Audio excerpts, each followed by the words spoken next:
MTV news Kannada ವಾಹಿನಿಗೆ ಸ್ವಾಗತ. DCM DK Shivakumar, ನಾನು ಸಿಎಂ ಆಗ್ಲಿಕ್ಕೆ ಯಾವುದೇ ಶಾಸಕರ ಬೆಂಬಲ ಬೇಡ ವಿಚಾರ. ಈ ಬಗ್ಗೆ ಡಿಕೆ ಶಿವಕುಮಾರ್ ಅವರನ್ನೇ ಕೇಳಿ. ಸಿಎಂ ಅಧಿಕಾರ ಹಂಚಿಕೆ ವಿಚಾರ ಸಿಎಂ ಅವರನ್ನೇ ಕೇಳಿ. ನನಗೆ ಕೇಳಿದ್ರೆ ನಾನು ಏನು ಹೇಳಲಿ? ಅವರು ಅವರ ಅಭಿಪ್ರಾಯ ಹೇಳಿದ್ದಾರೆಂದು ಹುಬ್ಬಳ್ಳಿಯಲ್ಲಿ ಸಚಿವ ಸಂತೋಷ್ ಲಾಡ್ ಹೇಳಿದ್ದಾರೆ.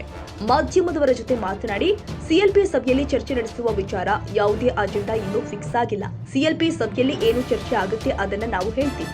ಗಾಂಧಿ ಭಾರತ ಕಾರ್ಯಕ್ರಮ ಬಗ್ಗೆ ಚರ್ಚೆ ಆಗುತ್ತೆ. ಸಹಜವಾಗಿಯೇ ಶಾಸಕರು ಏನೆಲ್ಲ ಮಾತನಾಡುವುದು ಅದು ಅವಕಾಶವಿರುತ್ತೆ ಎಂದರು. ಏನ್ ಚರ್ಚೆ ಆಗುತ್ತೆ ಆಮೇಲೆ ಹೇಳ್ತೀವಿ. ಏನು ಅಜೆಂಡಾ ಏನು ಫಿಕ್ಸ್ ಆಗಿರಲ್ಲ. ಹೋದ್ಮೇಲೆ ಒಂದು ನಮ್ಮ ಗಾಂಧಿ ಭಾರತ ಪ್ರೋಗ್ರಾಮ್ ಬಗ್ಗೆ ಮಾತನಾಡ್ತಕ್ಕಂಥದ್ದು ಫೋಕಸ್ ಇರುತ್ತೆ.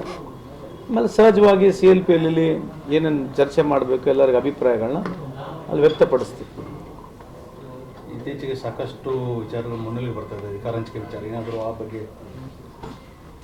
ಈ ಮುಖ್ಯಮಂತ್ರಿಯವರಿಗೆ ಕೇಳಿ. ನೀನು DK ಶಿವಕುಮಾರ್ ಹೇಳ್ತಾರೆ, ನನಗೆ CM ಆಗಲಿಕ್ಕೆ ಯಾವ ಶಾಸಕರು ಬೆಂಬಲ ಬೇಡ, ಹೈಕಮಾಂಡ್ ಒಂದು ನನಗೆ ಸಪೋರ್ಟ್ ಮಾಡೋ ಸಾಕು ಅಂತ. ಅದು ಅವ್ರು ಹೇಳಿರ್ತಕ್ಕಂಥದ್ದು DK ಶಿವಕುಮಾರ್ ಸಾಹೇಬ್ರು ಹೇಳಿದ್ರೆ ನೀವು ಅವ್ರನ್ನೇ ಕೇಳೋದು. ನನಗೆ ಕೇಳಿದ್ರೆ ನಾನು ಹೆಂಗೆ ಹೇಳ್ರಿ? ಅಲ್ಲ ಸರ್, ಸರಿನಾ ಅಂತ ಆಗ್ಬೋದ ಅಂತ ಅವ್ರ ಅಭಿಪ್ರಾಯ ಹೇಳಿದ್ರೆ ಸರಿಯಾ ತಪ್ಪು ಅಂತ ಹೇಳೋದು ನಾನು ಯಾರು?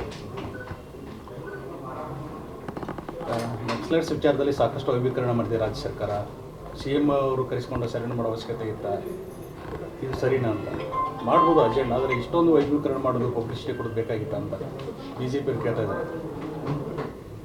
ಈಗ BJP ಅವ್ರು ನೋಡಿ ಸರ್, ಅವ್ರು ಏನು ಬೇಕಿದ್ದು ಮಾಡ್ಬೋದು, ಏನು ಬೇಕಿದ್ದು ಹೇಳ್ಬೋದು. ನಾವು ಎಲ್ಲಿವರೆಗೆ ಅವ್ರು ಹೆಂಗಾಗಿದ್ರೆ ಸರ್ಕಾರ ಏನೇ ಮಾಡಿದ್ರು ಅದಕ್ಕೊಂದು ಟೀಕೆ ಮಾಡ್ತಕ್ಕಂಥ ಅವ್ರ ಹತ್ರ ಅಭ್ಯಾಸ ಇದೆ. ಈಗಂತ ನೂರಾರು ಉದಾಹರಣೆ ಕೊಡ್ಬೋದು, ನಾನು ಉಪಯೋಗ ಇಲ್ಲ. ಈಗ ಸರ್ಕಾರ ಮಾಡಿರ್ತಕ್ಕಂಥದ್ದು ಅವ್ರಿಗೆ ಸರಿ ಇಲ್ಲ ಅಂತ ನಾವೇನು ಮಾಡೋಕ್ಕಾಗ್ತದೆ? ಈ ಅವ್ರಿಗೆ ಪಬ್ಲಿಸಿಟಿ ತೊಗೊಂಡಿರೋದು ಏನು ತಪ್ಪು ಅಂತ ಹೇಳ್ತಾರೆ, ಅಥವಾ ಅವ್ರು ಬಂದು ನೇರವಾಗಿ CM ಹತ್ರ ಸರೆಂಡರ್ ಆಗಿರೋ ತಪ್ಪು ಅಂತ ಹೇಳ್ತಾರೆ, ನನಗೆ ಮಾಹಿತಿ ಇಲ್ಲ. ಅಲ್ಲ, ಬಂದ ಸರೆಂಡರ್ ತಪ್ಪಿಲ್ಲ. ಇಷ್ಟು ಅವ್ರನ್ನ ಒಂದು ಪ್ರಶ್ನೆ ಇರುತ್ತೆ. ಸಂವಿಧಾನಪ್ಪ ಅವರು DC ಅವ್ರ ಮುಂದೆ ಪ್ರೊಡ್ಯೂಸ್ ಮಾಡಿಸ್ಬೋದಿತ್ತು. CM ಅವರಲ್ಲಿ ವಿಧಾನಸಭೆ ಕರೆಸೋ ಅಗತ್ಯ ಇತ್ತು ಅಂತ ಗೊತ್ತಿಲ್ಲ ಸರ್. ತಾಜಾ ಸುದ್ದಿಗಾಗಿ ಎಂಟಿವಿ ನ್ಯೂಸ್ 24x7ಗೆ ಸಬ್ಸ್ಕ್ರೈಬ್ ಮಾಡಿ ಮತ್ತು ಬೆಲ್ ಐಕಾನ್ ಅನ್ನು ಒತ್ತಿ. ತಪ್ಪದೇ ಲಿಂಕ್ ಶೇರ್ ಮಾಡಿ.